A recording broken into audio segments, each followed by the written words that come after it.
typical warm-up, dynamic, and then cool down, static stretching that you're going to use before your rides and all your high intensity sessions. So I'm going to run through it quickly. We have the hamstrings, right? We're going to touch the toes 25 times.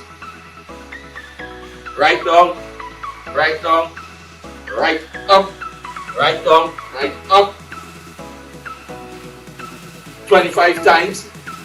Firstly, then we're going to go into the quads, 4 seconds each side, knees together, chest up, 4 seconds, and then change, knees together, chest up, 4 times each side. Then we're going to go to the calves, on the toes, knees bent, pressing back, butt, making sure that your heels don't connect to the ground, 4 seconds, each side, 4 times each. Then we're going to go to the glutes. Cross, bend down, press the knee down on this side, engage the glutes, stretch it, 4 seconds. Each side, 4 times each. And that will conclude your warm-up stretch.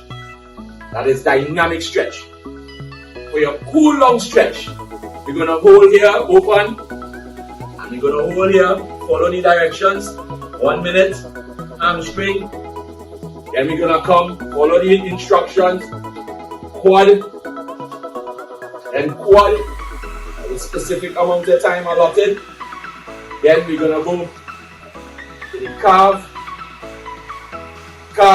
each a specific amount of time allotted for your cool down, and then we're going to go to the glutes, and hold a specific amount of time allotted.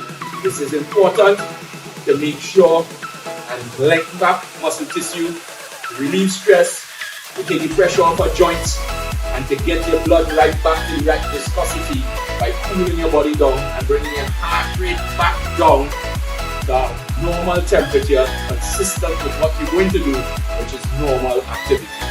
When we are doing dynamic stretches, we are going to elevate our heart rate. We're going to keep the stretches quick on each area, because we're going to do the stretches consistent to the dynamic activity